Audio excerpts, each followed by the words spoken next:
All right, so we had technical failures, wink, wink. Everything is now good. So this is Math 313, Lecture 17. So what we're going to talk about today is a new technique. We're going to talk about generating functions. And in the part that was not recorded when we were talking about refereeing papers, we had actually mentioned Ramanujan. And Ramanujan has some remarkable results in terms of generating functions and attacking problems such as the partition problem. How many ways can you write something as a sum of different integer parts? So the input we're going to need is the geometric series. 1 plus x squared plus dot dot dot equals 1 over 1 minus x if the absolute value of x is less than 1. And we saw lots of different ways of proving this if you've taken probability with me. If you haven't, we saw, if you let s be 1 plus x to the n, if you multiply by x, this is now x plus x to the n plus x to the n plus 1. So if we subtract, we get 1 minus x of s is 1 minus x to the n plus 1. So s is 1 over 1 minus x plus x to the n over 1 minus x. And if the absolute value of x is less than 1, this will go to 0. So this is one of our starting points. So a lot of you I know have taken probability with me, so I will almost surely be using these same jokes. I apologize. But they're good jokes, I hope.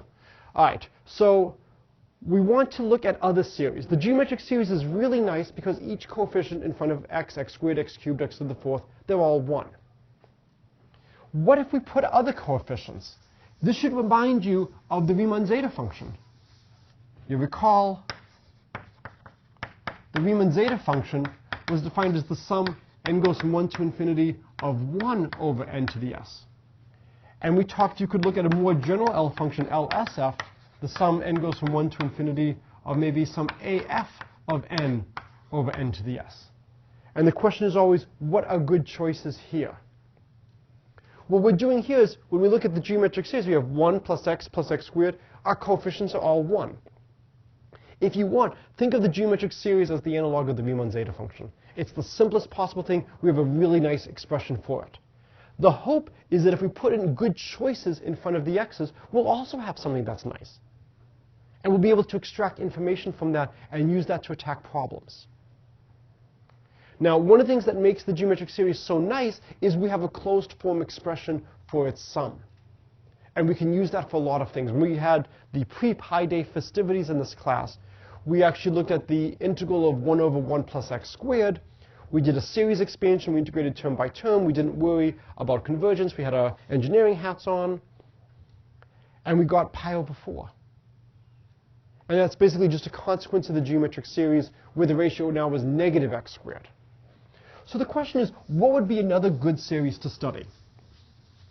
So Kayla had a very difficult decision because she's here today. Either read for 50 minutes and watch a movie, or come to both classes. So she chose to read and not come to class. But if she was here, I know which series she would have chosen. Anybody know which sequence of numbers my daughter loves? Yes? 1, 2, 3, 4, 5. No, not 1, 2, 3, 4, 5. Close. 1, 2, 3, 5. Next? 8. Yes, my daughter loves Fibonacci's. I almost brought the Fibonacci fuse bead we made. So the Fibonacci's are a beautiful sequence of numbers. So I will do the definition f0 equals 0, f1 equals 1, and fn plus 2 is fn plus 1 plus fn. So the sequence is 0, 1, 1, 2, 3, 5, 8, 13, 21, 34, hope he comes back to the socks, 55, dot, dot, dot, dot, dot. If I want to calculate a Fibonacci number, it's trivial. It may not be pleasant, but I can just keep adding. How many of you have not seen the generating function proof of the Fibonacci's? There should be several hands going up. We did this in probability. So if you've taken probability with me, your hand should be down right now. If you haven't taken probability, there's a good chance your hand should be up. So there's two methods of proof. The first is the method of divine inspiration. This is one of my favorite methods of solving a problem. It's to just write down the answer. The problem is you're not always sure that you will be divinely inspired. It typically fails on exams. There's a couple of ways to do this. One of the things is to look at the Fibonaccis. So we can see that fn plus 2 is going to be, let's compare it. This should be greater than or equal to twice fn, because the sequence is growing, right? And so, I want to try to get a sense of how rapidly things are growing. Well, every time I increase my index by 2, I double. So maybe I would get something like the square root of 2 to the n would be less than my nth Fibonacci number. Because every time I increase n by 2, I double. In the other direction,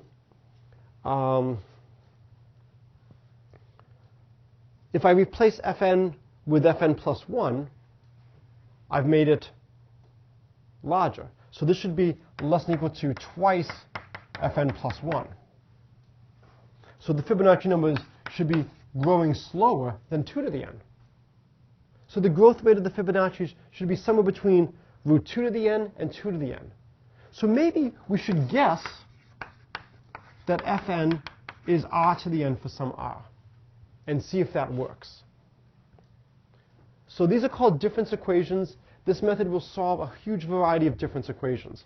So if we guess fn is r to the n, then our recurrence relation fn plus 2 equals fn plus 1 plus fn, this becomes r to the n plus 2 equals r to the n plus 1 plus r to the n. Or pulling out an r to the n and subtracting, we get r to the n, r squared minus r minus 1 equals 0. So there are three solutions. One is r equals 0. Well, if I take r equals 0, then just every term is 0. That's boring. And then the other are the roots of this. And we can get the roots of this with the quadratic formula. So we get r equals 1 plus or minus root 5 over 2. And what's nice is because this is a linear relation, if I were to multiply r to the n by 5, I would then just get 5 r to the n plus 2 equals 5 r to the n plus 1 plus 5 r to the n. I'd pull out a 5. It's still a solution. The other thing is a linear combination of solutions is a solution. Linear algebra is a prereq for this course. This is one of the few times I get to use it. If I have two solutions, r1 to the n plus r2 to the n, then I can just split things up. And so after a little bit of algebra, we're led to fn is c1 1 plus root 5 over 2 to the n plus c2 1 minus root 5 over 2 to the n. And now we can find c1 and c2 by just putting in, we know when n equals 0, we get 0. So f0 would be c1 plus c2. And that has to equal 0. And then f1, when I put in 1, I'll get c1 1 plus root 5 over 2 plus c2 1 minus root 5 over 2. And so I can get my extra equation here, ra equals 1. And then I would just solve using linear algebra. Well, this one is actually pretty nice. It tells me c1 equals negative c2. And I can then figure out that c1 equals 1 over root 5. So when the dust settles,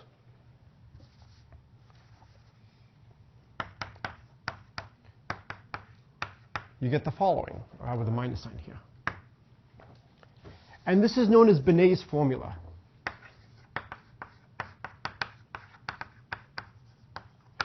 And this is one of my favorite formulas in all of mathematics. All right, so from popular, who remembers the joke I make now about this number? I don't. All right, so if nobody remembers the joke, then I can at least make the joke again. What kind of number are the Fibonacci numbers? What kind of numbers are they? I'm sorry? I think you said it. No, I just said Fibonacci. Oh, Fibonacci, okay. So you did a tautological answer. You are correct, but could you be more specific than a Fibonacci number is a Fibonacci number? I'm sorry? Yeah, they're integers.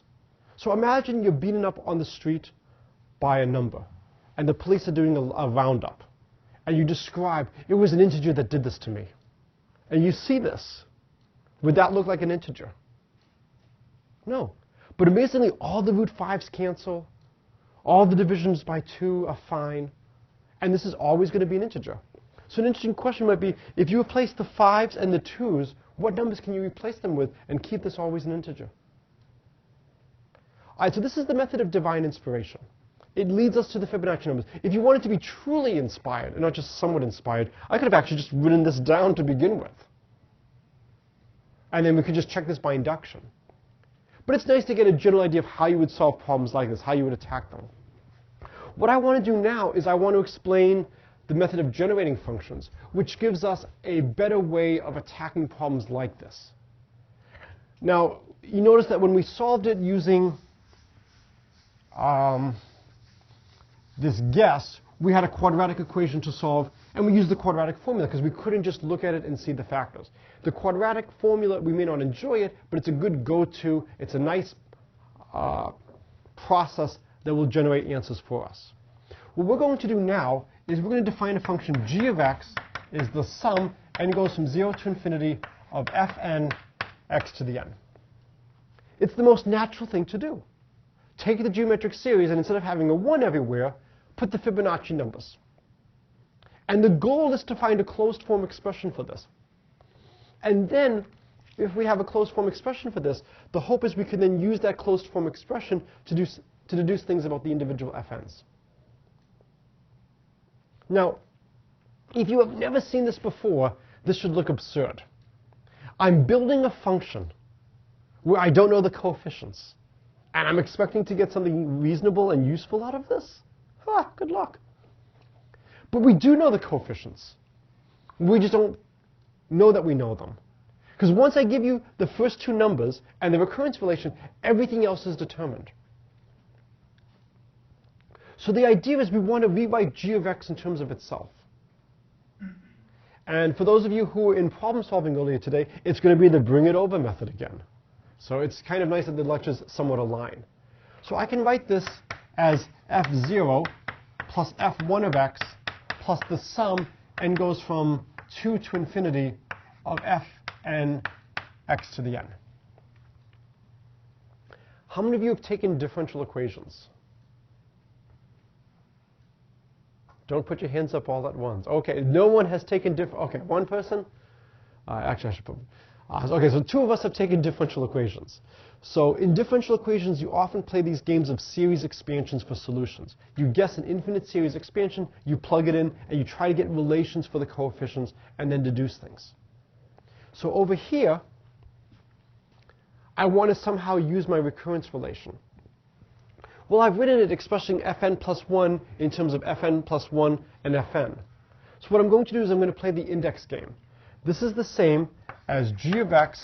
Well, since f0 is 0, that vanishes. Since f1 is 1, that's just x. And then I'm going to write it, it's the sum, m goes from 0 to infinity, of fm plus 2 x to the m. Plus 2. Let me see if I've done this correctly. Yeah. So this index and that index should be the same. And over here it's starting at 2. It's still starting at 2, but m is now starting at 0. And the reason I'm writing it like this is I want to be able to use my recurrence relation. So I get g of x is the sum, is x plus the sum, m goes from 0 to infinity, of fm plus 1 x to the m plus 2, plus the sum, m goes from 0 to infinity, of fm x to the m plus 2. So I'm just using the recurrence relation, and I'm splitting the infinite sums. So if you were in probability with me, you're not allowed to answer. What does this second term here look a lot like?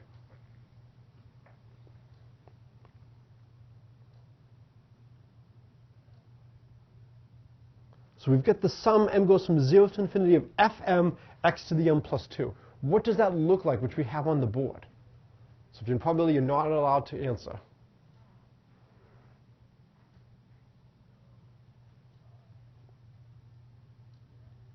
Or if you haven't been in probability, what would you like to, is there anything up here that you would like to change a little bit and remove? What might make this easier to understand if you didn't have?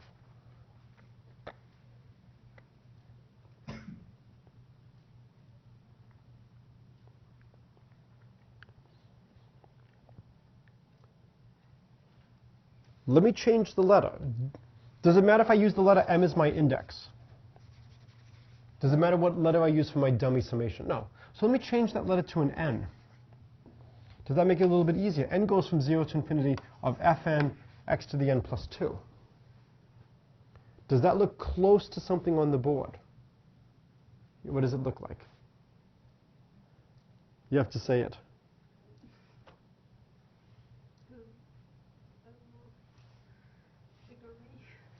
So it has a name on the board.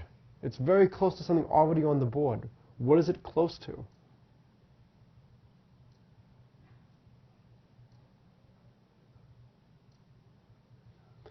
Okay, we have the x to the n plus 2. How could you write x to the n plus 2?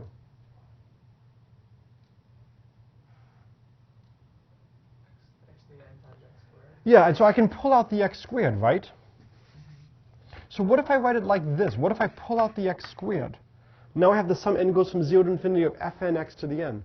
What does that look like? Where have we seen that on the board?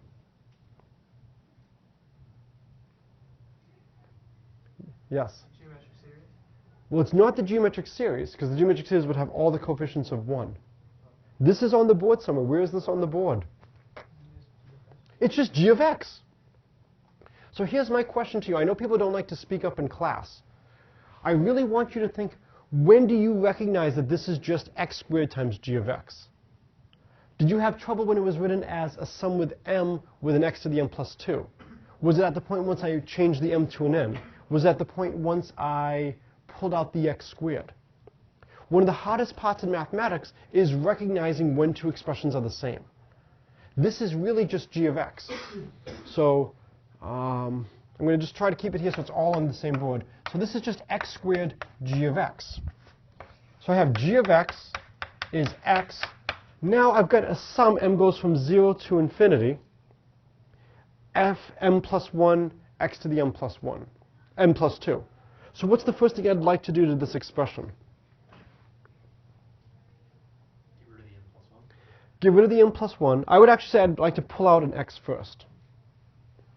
Right? Because I have an index of m plus 1, and I have a power of m plus 2. So let me pull out an x.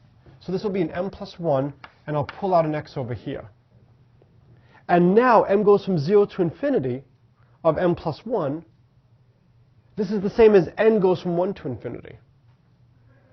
So I'm just playing some summation games. This is the advantage of being at the blackboard. This is now n goes from 1 to infinity of fn x to the n. So this is almost g of x. It's just g of x minus the constant term. So I just get x times g of x minus f0. But what is f0? It's 0. So in fact, I don't have to put in the minus f0. I just want to put it here because it highlights what's going on. So let me just rewrite this now.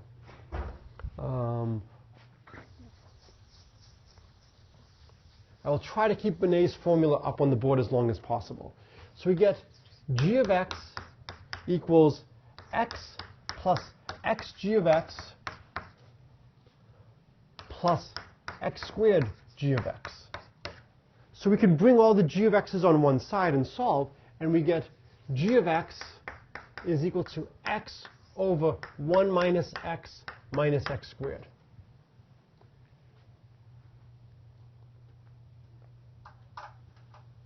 We'd love to use the geometric series and expand this. The problem is because x and x squared have different degrees, if I were to expand this, it would be a nightmare. I could write this as 1 over 1 minus r would be 1 plus r squared plus r cubed, where r is equal to x plus x squared. And if I were to do this, this term would be an x plus x squared. This term would be an x squared plus 2x cubed plus x to the 4th. This term would be an x cubed going all the way up to x to the 6th. So if I want to then figure out what is the x cubed term, oh Lord, I'd have contributions both from this one and this one. So the geometric series is not going to work well for this. There is a technique from calculus. It is typically the most hated technique from Calc 2. The only people who don't list this as their most hated technique from Calc 2 are those who forgot they learned it. And as soon as they learn it, go, yes, I hate that. What technique am I thinking of? Partial fractions. Right? The way you solve this with partial fractions is we write 1 minus x squared. We write this as 1 over 1 minus ax with some constant plus beta over 1 minus bx. Does everyone agree we hate this? No. Okay. That's great. Great mathematics. I am so tempted to make a comment now, but I will resist because this is being recorded and I could be prosecuted. I agree, this is great mathematics. Partial fractions are wonderful. They are just not appreciated because typically when you get them in Calc 2, you don't really see why we give a. But here is a reason. By using partial fractions, I can now use the geometric series for each one of these. Look at the equation I have, 1 minus x squared. This looks a lot like our old equation, r squared minus r minus 1. It's basically the reciprocal roots of the Fibonaccis. I'm not going to do the rest of the algebra. You are all calculus masters, so you can go through and you can find a and b. You can then find what alpha and beta are. You can then do the geometric series expansion, and you would get that this is equal to alpha 1 plus ax plus a squared x squared plus dot dot dot. And then you would have plus beta 1 plus bx plus b squared x squared plus dot dot dot. And then your coefficient of x to the n will be alpha, a to like the n minus 1 plus beta b to the n minus 1. Because remember, we have to multiply by an x here. So when you're done, you actually get that the nth Fibonacci number is going to be alpha a to the n minus 1 plus beta b to the n minus 1 by just matching coefficients. What's the coefficient of x to the n? This is absolutely amazing if you've never seen this before. This is one of the most powerful techniques in mathematics. You take local information, you take the Fibonacci numbers, and you take the recurrence relation, and you build this global function. And then somehow you analyze that global function, you get a closed form expression. We got that it equals x over 1 minus x squared. Now that we have that, we can then expand that and use that to get information about the local objects. It's absolutely phenomenal what we can do. It all comes down to, can we get a closed form? That's not always possible. But there are still things we can do even when we don't get a closed form. If we get a closed form, life is really good. And I get an exact formula like this. Other times what we'll do is we'll get an approximate formula, where maybe we can get a main term and then do some work and get some error terms. But this idea of taking local information and building it together, we've seen this time and time again in number theory. This is the Riemann zeta function. These are the L functions. You take what you know, you bunch it together, and then use it to do these things you want. Okay, so this is generating functions. This is the Fibonacci problem. What I want to do now is I want to turn to one of the first real coding problems we did. We did the cookie problem. So does anybody remember the statement of the cookie problem? Yes. We have a certain number of hungry grad students and a certain number of cookies. We want to figure out the number of ways to give the cookies to the grad students. Almost correct. There's something you need to say about the grad students. Oh, yes, they're not engineering. They're not engineering grad students, because engineering graduate students are often indistinguishable to their professor. They're just lab slaves. And in fact, there are professors who have been known to keep their grad students longer than needed because they're good, trained, cheap labor. These are math grad students, the highest level of grad student possible, where your advisor, of course, knows who you are. And so they are distinguishable. The cookies are all identical. So we want to divide, C identical cookies among p distinct people. Anybody remember the answer?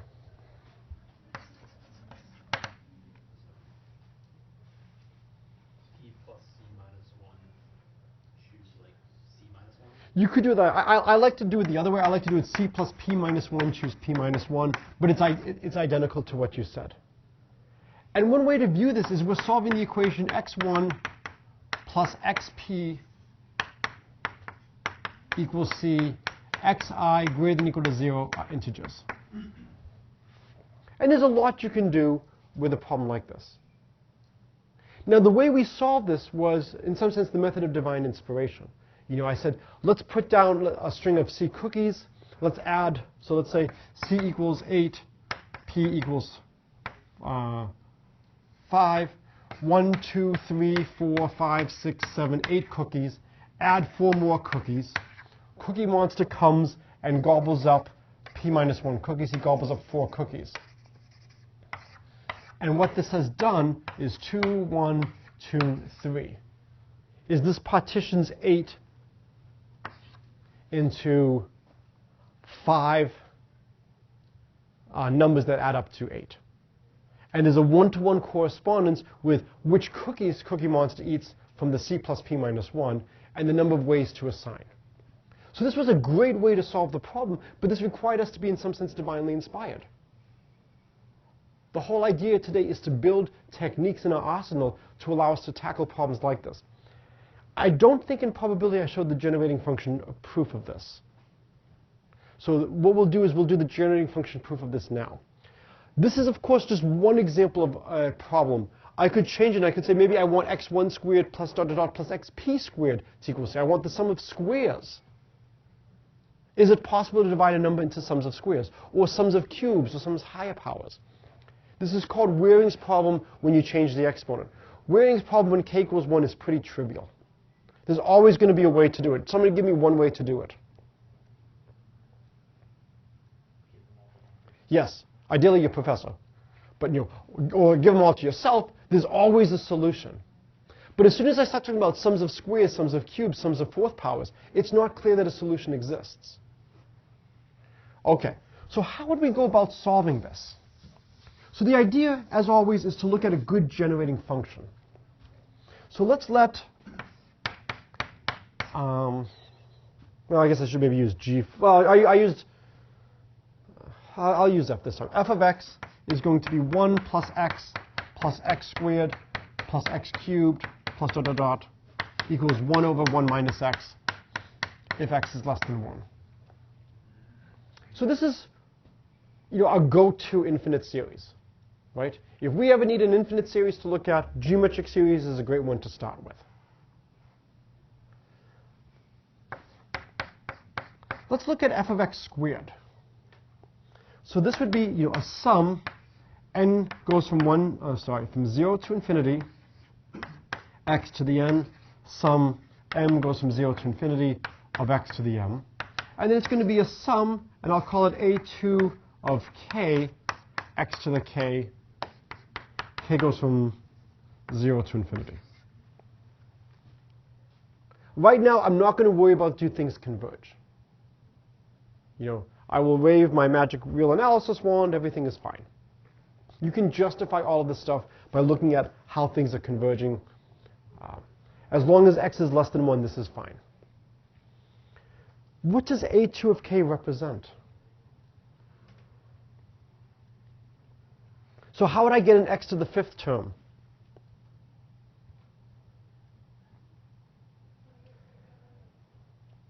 N and m would have to sum to 5. Yeah. So a2 of k is equal to the number of pairs m and n such that m plus n equals k. What does this remind us of?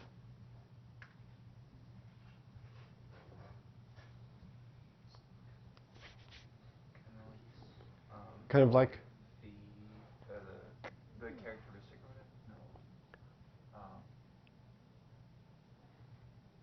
The thing where it's like the number of terms like relatively relatively prime. kind of, but not quite for this. Yes? The number of ways to distribute cookies to 2 people. This is the number of ways to distribute k cookies to 2 people. What if I want to distribute k cookies to 3 people? What would I look at? F of x cubed. If I want to distribute 4 cookies, I'd look at f of x to the 4th. So in general, what we could get is the following. So it's painful to erase Binet's formula, but we no longer need it. So what we can do now is we can look at, we wanted to do c cookies. I'm sorry, p people. Let's look at f of x to the p. That's going to be the sum, and 1 goes from 0 to infinity of x to the n. Sum, and 2 goes from 0 to infinity of x to the n2, dot, dot, dot, sum, and p goes from 0 to infinity of x to the np. And this is just going to be the sum, n goes from 0 to infinity of a p of n x to the n. That's going to be the number of ways of dividing n cookies among p people. So this is number of ways to divide n cookies among p people. And this is only going to be useful if we have an explicit closed form expression for that. Do we have a closed form expression for this sum? So somebody who hasn't spoken in a while, can you think of an expression we could have for this sum?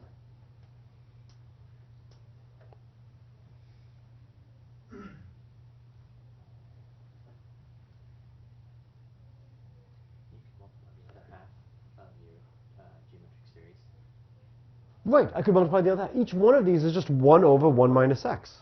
So this is just 1 minus x to the negative pth power. So all we have to do now is expand 1 minus x to the negative p. Sorry, still battling the cold, trying to just make it through 2 lectures. All right.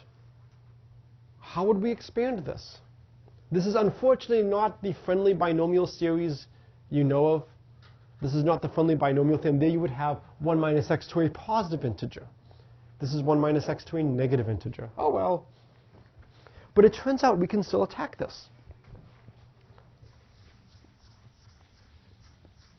So it all comes down to calculating the Taylor series expansion of 1 minus x to the negative p. So we have f of x to the p. Let's call this g of x for our generating function is 1 minus x to the negative p. And I want to write this as, you know, I guess we're calling it ap0 plus ap1 of x plus ap2 of x squared. So how would I get the Taylor coefficients of this?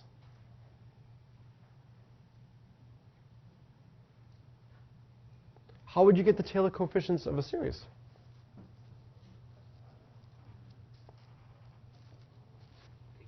Take derivatives. This is the same as the sum of the nth derivative of g at 0 divided by n factorial times x to the n. Right? So I would need to just keep taking derivatives. So g of x is 1 minus x to the negative p. G prime of x, okay, I'm going to get negative p. And then when I take a derivative of this, I'm going to get a negative 1 coming out. So the negatives will cancel. So I'll get a p 1 minus x to the negative p minus 1. And what's g prime of 0 going to be?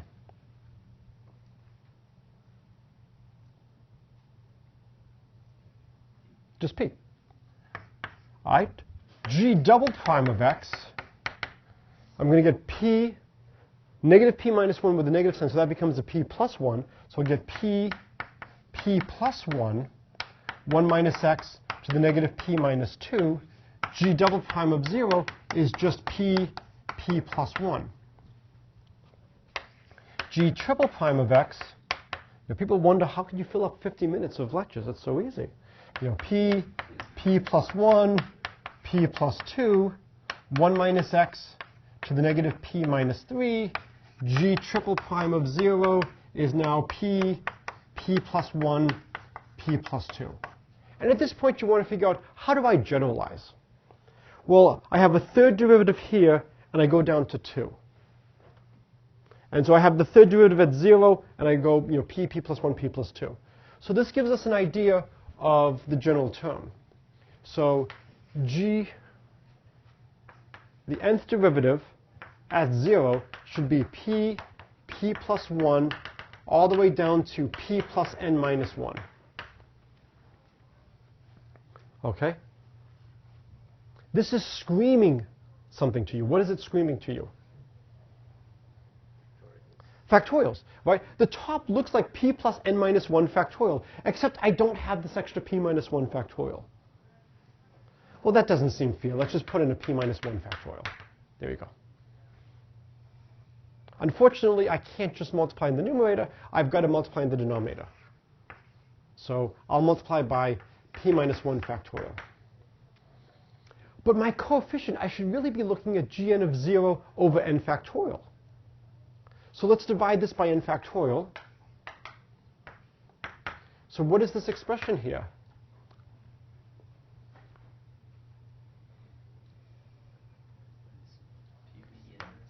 P plus n minus 1.